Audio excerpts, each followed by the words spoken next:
Conversa de bastidor com Bernardo Melo Franco.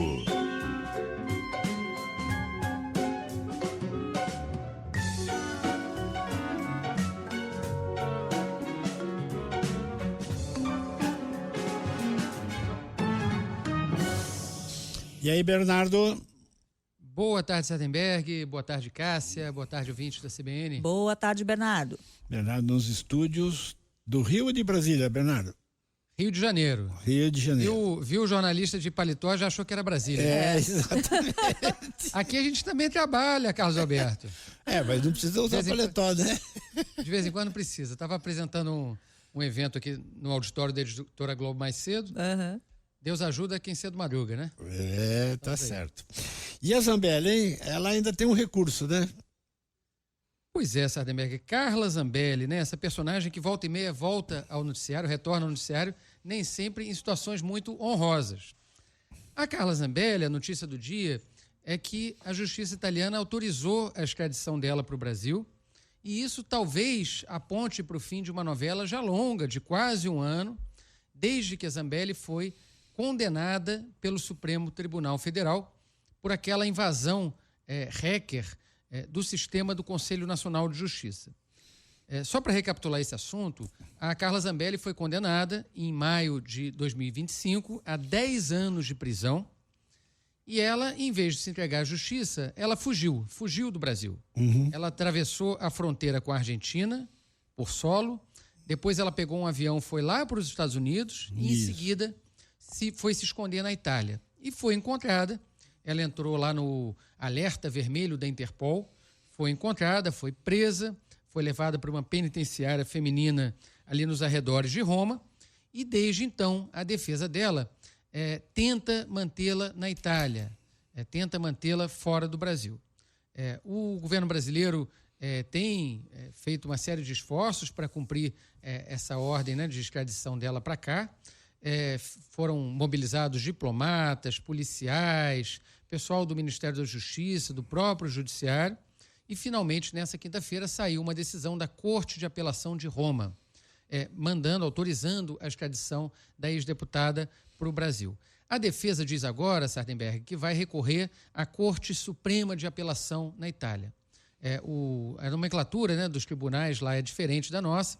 Essa Corte de Apelação que determinou hoje a extradição, ela é um órgão de judiciário de segundo grau. Seria mais ou menos o equivalente a um tribunal regional federal no Brasil. E a Carla Zambelli está tentando levar essa história lá para a Corte Suprema. A gente ainda não sabe exatamente como é que essa novela vai acabar. Lembrando que depois da decisão do judiciário também fica pendente um ato administrativo, uma decisão de governo do ministro da Justiça da Itália, que é o Carlo Nordio. Por que a Zambelli foi para a Itália? Claro, ela tem cidadania, né, como o sobrenome indica, ela é de uma família de origem italiana, mas ela contava também com uma espécie de uma camaradagem, com uma proteção do governo da Itália, que hoje é um governo de direita, da Giorgia Meloni. Mas o que aconteceu nesses últimos meses foi que a gente viu que nem o bolsonarismo no Brasil, nem a turma da Giorgia Meloni na Itália se esforçou muito para aliviar a situação da Carla Zambelli. Então, ela reclama de abandono, diz que não deram mais bola para ela, que a família Bolsonaro deixou ela pelo caminho. O fato é que agora ela está em maus lençóis e, se não conseguir uma reversão dessa decisão na Justiça, ela tem tudo para ser extraditada de volta para o Brasil e cumprir pena aqui. E lembrando que a Carla Zambelli, né, o Bernardo esclareceu aqui pra gente que a condenação a qual ela responde, tem esse processo de extradição, é aquela invasão hacker, condenada a 10 anos de prisão. Mas depois que ela já estava, né, foragida, depois foi lá para a Itália, ela teve outra condenação. Em 2025, ela foi condenada a 5 anos de prisão por perseguir um homem armado em São Paulo nas vésperas da eleição. Aliás, foi exatamente na véspera da eleição de 2022, né, Bernardo? Exatamente, Cássia. Esse episódio que ocorreu nos Jardins, né? Isso. Região nobre de São Paulo, e que é apontado pelos bolsonaristas como uma das causas da derrota do Jair Bolsonaro no segundo turno. A gente costuma dizer em política, né, que vitória tem vários donos e derrota, às vezes, não tem pai. É claro que a família Bolsonaro, o próprio ex-presidente, busca também um bode expiatório, né, ao dizer que só perdeu por causa da Carla Zambelli. Ele perdeu porque faltou voto, né? Ele perdeu porque ele teve menos votos do que o presidente Lula. Mas, sem dúvida, aquele episódio da Carla Zambelli pode ter sido um dos elementos que levaram um eleitorado, vamos dizer assim, mais moderado, mesmo de direita, a decidir não votar no Bolsonaro aqui naquela reta final.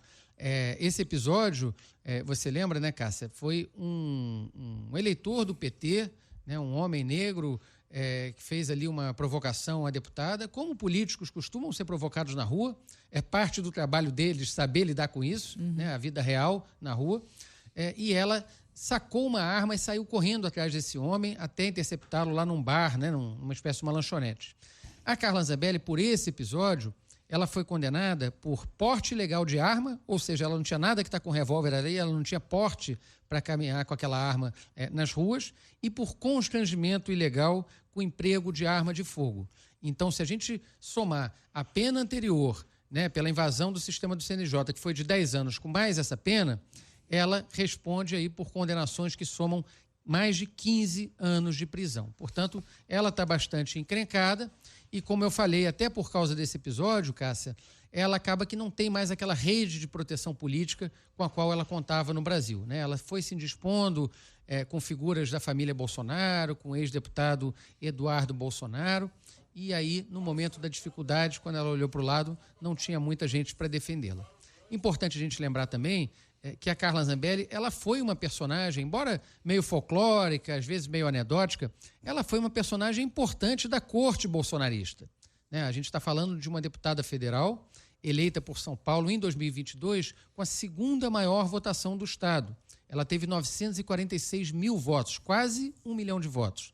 Só ficou atrás em São Paulo do atual ministro Guilherme Boulos. E a Carla Zambelli tinha relações com muita gente no governo.